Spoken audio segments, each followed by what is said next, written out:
Hey, welcome to Phil's Gym. A lot of things to do on our mini farm that we need to get done before winter.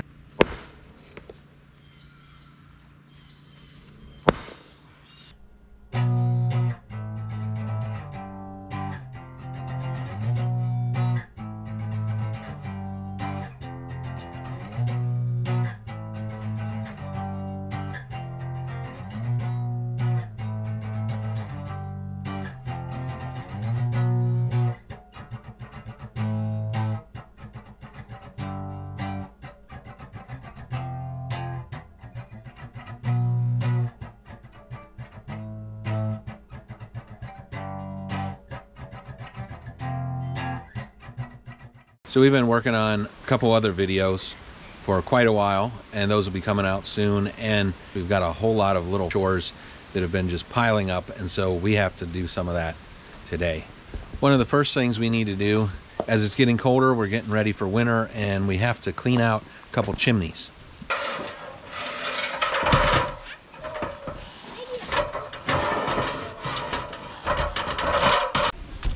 I clean my own chimneys. I don't get anyone else to do it. I'm sure there's other people have other ideas and maybe even do it a little different from me. I'll just show you how I do it, what I do. I think it's pretty easy, do it myself. Alright, put the screws in my pocket so they don't roll away, get lost. Take the cap off. I like to wear gloves for this because it's a nasty job, and I'd rather get the gloves all messy. I got other things to do too today. You got your cleaning rods, you got your brush, and it just twists on. And about the most important thing to remember is you don't turn this thing at all down there, or if you really have to, if you get stuck, remember you can turn this way, but not the other way. If you turn the wrong way, you'll unscrew it down in there. So I put the first one on, and I push it down. It's not going to fall down in there.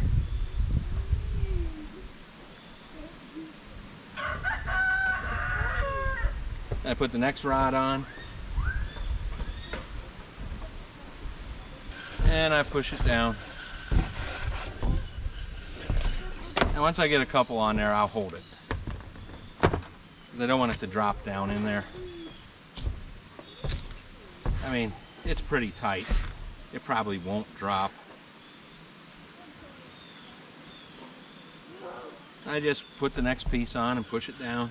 It's tight as you go down. I always know when it's in the thimble or boot just before it gets into the main stovepipe. Here we're through it. Almost in the stove. So I'm leaving my stove closed downstairs. Everything's closed up, and I'm just pushing everything down into the stove right now. All right, we're all the way down. So I push it down, pull it up, then go down and up. You don't go back and forth with it. You'll get your brush stuck. You go all the way down and all the way up. So I go down, up, and that's all that it requires. I'm gonna help manage this.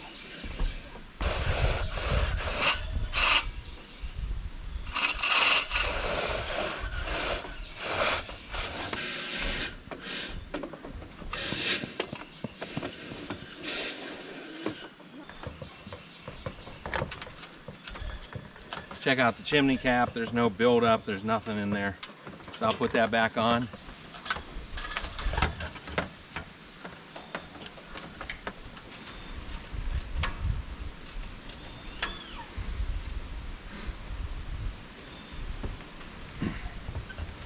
That's basically all there is to clean out a chimney.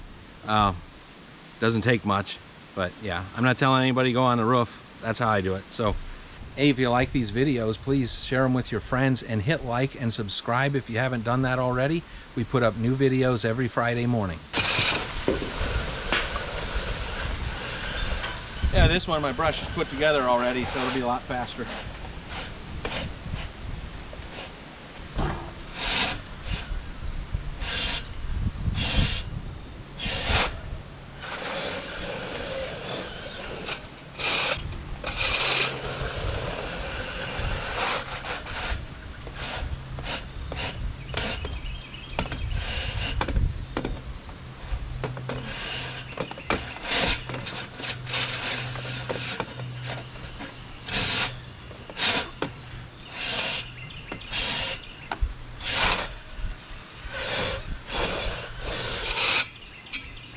inspect my chimney cap.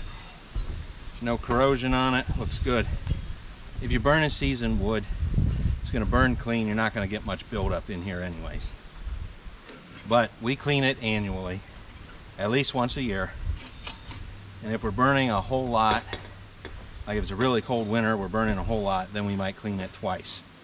But pretty much beginning of the season, for sure, is when we clean it.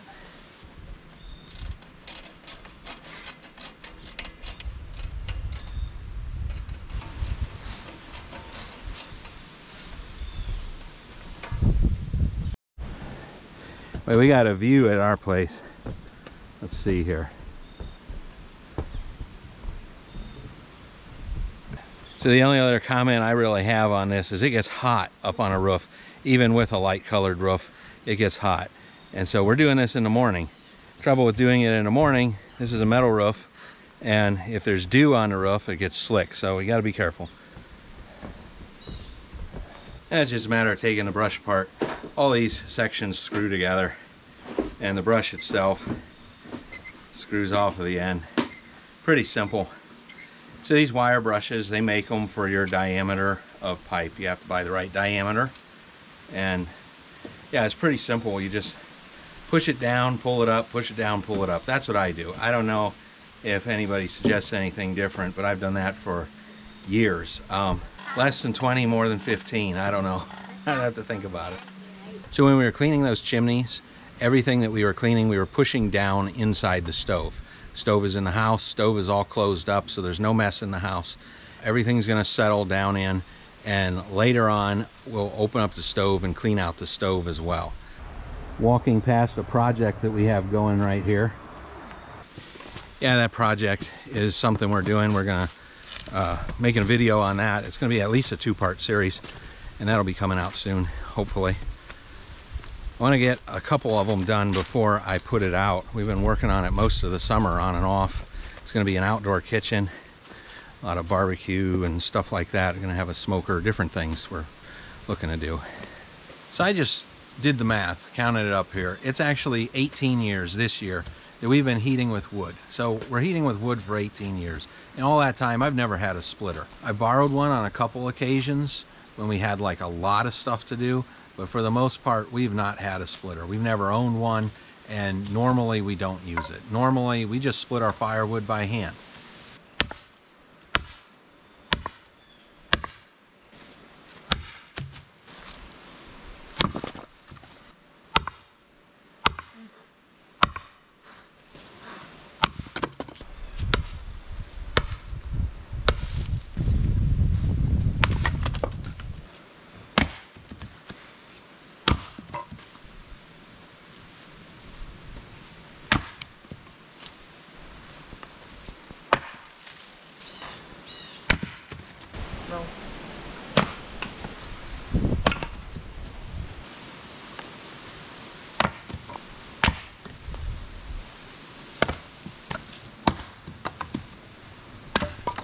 We did an axe restoration video earlier this year, and this is the axe that we did in that video. You might enjoy it. You want to go back and check it out.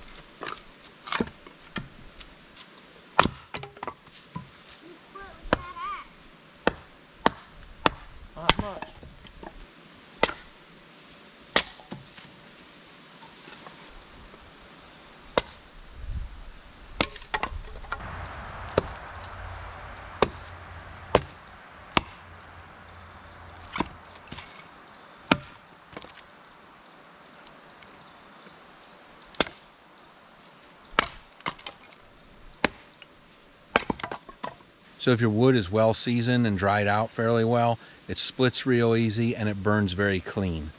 Heating with wood is natural. Of course, you know, you heat with what you have. This is what we choose to do, and it's basically free. We go out into the woods and we don't necessarily have to cut down a tree all the time. A lot of this wood is just laying on the forest floor, or a tree has fallen, or a branch has died, or something like that. If you have enough forest, or enough of a forest that you can use, if you look around, you can find wood a lot of times that is dead and ready to go. And if you would cut down a live tree, that has to dry out for at least a year before you're really able to use it. Another advantage to heating with firewood, they say firewood heats you 3 times. When you cut it and split it, when you stack it, and when you finally burn it to warm your home. Hey, let's put our small kindling stuff closer to the door. Poppy, once we get all over here, then when we bring it inside. Stuff over here. Okay. Poppy, when we bring it, we get it all stacked up over here. Yeah. Well, that's a good start of the firewood anyway.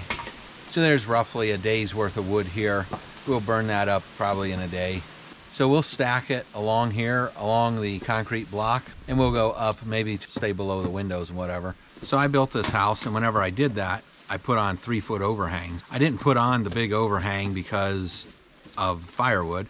I just like a large overhang on a house, and it has a lot of function actually to it. One of the advantages that it does give us is when we stack our wood along the concrete block like we're doing here, the large overhang actually keeps the water, rainwater and everything, from getting on the wood. So we don't even cover this. We just leave it here and it stays dry. I mean, the top layer will get some water, you know, if it rains or snows, but it's not very much at all.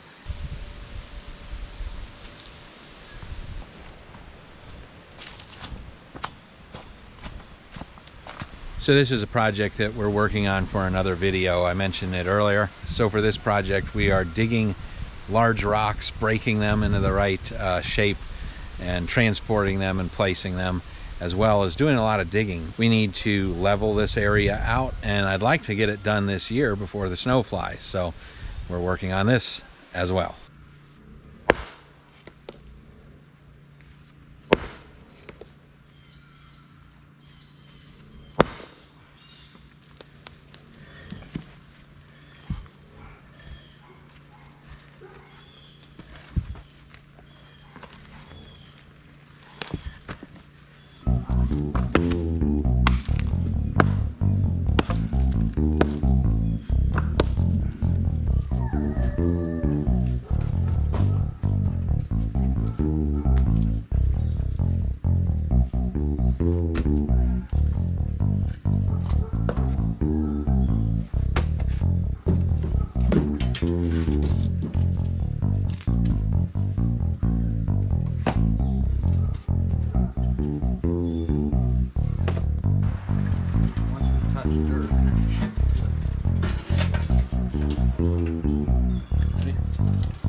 I think we're going to end the video here. Thank you. See you on the next one.